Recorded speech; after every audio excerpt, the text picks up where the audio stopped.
Let's talk to someone who is set to be a US presidential candidate. No, not, however, Trump, not Joe Biden either, but Jill Stein, who's standing as the Green presidential candidate in the United States. Now, don't write this off. The Greens could yet have an impact on mainstream Democratic voters and therefore on the outcome of the election. As we were hearing earlier, Gaza has created new divisions in British politics. Just tonight, yet another fresh entrant to British politics, the Reliance Party, announced its first parliamentary candidate, the former chair of the Palestine Solidarity Campaign. And in local elections, many on the left and many Palestinian activists defected to the Green Party, to the point where Peter Mandelson described it as a dustbin for disgruntled hard leftists. A bit mean, Lord Mandelson, but are the Greens across the world beginning to emerge as an alternative radical force? I'm joined by Jill Stein now. Very good to see you there. Now, you haven't quite announced your presidential candidate, but you've done it twice before, and there's an assumption you're about to do it again. Is that right? So actually, we have announced, and we're in the process of earning the nomination. So currently, I'm contesting to be the nominee of the Green Party, and we are well ahead in that process. We're earning about 90% of the delegates as they are being assigned state by state. So soon we will have the majority, and then we will be the default nominee until the time of our convention this summer. I've been looking at your literature, and you emphasize Palestine and Gaza and war and peace and war, and you emphasize workers' rights. At what point, and how did the Green movement or the Green Party become, as it were, the party of the left? Certainly as long as I've been a part of it, which goes back to the year 2000 with the campaign of Ralph Nader for presidency, which I think was a watershed moment, and that really helped define, our identity as a party. I think, initially the party had emerged on the issue of the environment, with the awakening of the environmental movement in the 1970s and the 80s. The Greens were really an expression of that environmental movement, but that very quickly became a movement for environmental justice, because you can't take care of the environment unless you're also taking care of the people. So justice in every dimension, climate justice, racial justice, economic, labor, LGBTQ, et cetera, that became really imbued into the Green Party. And we really became, a party, you could say, of the left very early on. Well, let's just talk a little bit about your prospects. Back in 2016, I think you got about 1.6 million votes in that contest. Now, since Gaza, it seems that the political atmosphere of the entire United States has changed, above all, but not entirely, on university campuses. And you yourself have been arrested during one protest. How much has that, as it were, set your campaign alight? Oh, absolutely. The Democratic Party held its primary in New York State about a month ago. And the outcome of that, I think, speaks volumes about the shifting political landscape, because there was a 12% so-called uncommitted vote, which is an achievement in and of itself. But the bigger reality was that 83% of Democrats stayed home in an election that was very similar to 2020, in that Joe Biden was already coronated.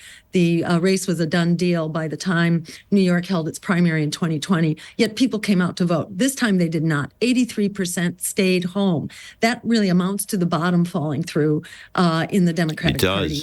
Yeah. There is a huge opening, which has really been growing over the years, but I think Gaza really became the breaking point for so many people. According to Reuters polling in November, 68% of Americans oppose this genocidal war. They want an immediate ceasefire and a negotiated solution. So what you see on campuses really reflects the larger mood of the country. So there's an enormous opening now for a party that is in step with the American people. And you know what I'm going to ask you about going through that opening, which is that around the world, not just in the United States, very, very many people are absolutely scared witless about the prospect of another Trump presidency. And they think that by giving particularly younger American voters such an obvious alternative to the Democrats, you will let Trump in. What do you say to them? I think we have good reason to be afraid of Trump, and we have very good reason also to be afraid of Joe Biden. To actually look at his policies, the Democrats have effectively adopted policies of the Republicans. Fascism is alive and well. We don't have to wait for Donald Trump when you have the police, the militarized police trained by the Israeli occupation forces who are cracking the heads of peaceful protesters when the right to protest and the rights of free speech are being basically shut down by both of our political parties. We need another political party, and the American people have been strongly clamoring for that, and it's about time that we move forward. Our future is really bleak with either of these candidates. I'm sorry to jump in, but when you look at policies such as Trump's determination to deport 11 million people, for instance, and rebuild the wall and all the rest of it, are you really saying the two candidates are morally and politically equivalent? We're not saying that they are the same, but we are saying that they're both unacceptable, that they both spell a disaster for American democracy. Who's worse? Who's worse?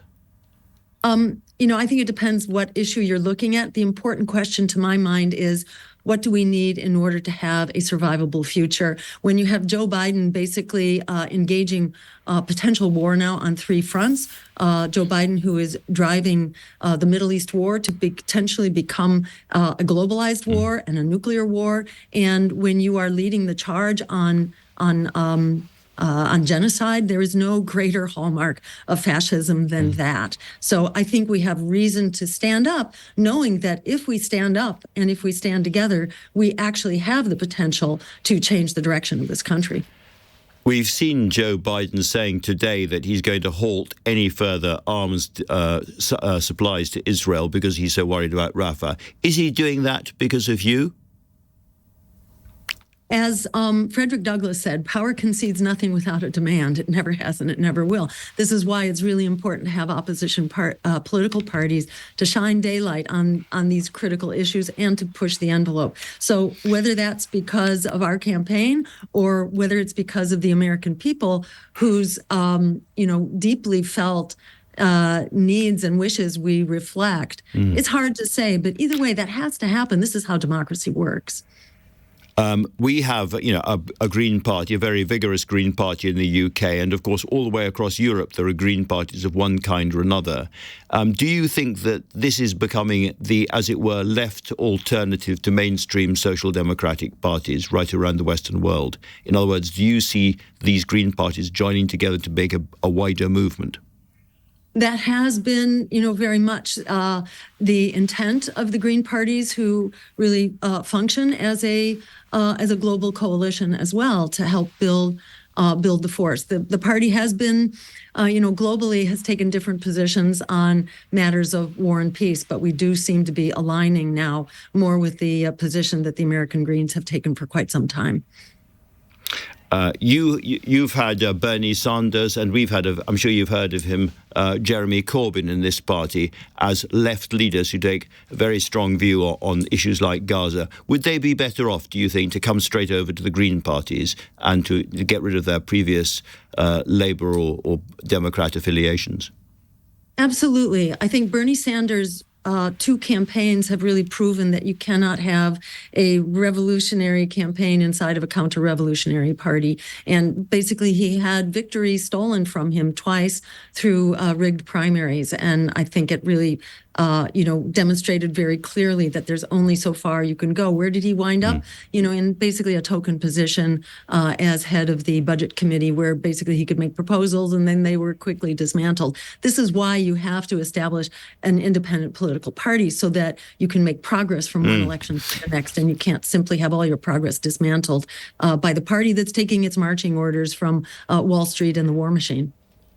And with Jeremy Corbyn still politically homeless in the UK, would you advise him to sign up with the Green Party? Oh, absolutely. And in fact, I had the pleasure of meeting with him in, I think it was 2015 or 2016, around the UN Climate Summit. And I think we see eye to eye on just about everything. All right. Dr. Stein, thank you very much indeed for joining me. Much appreciated.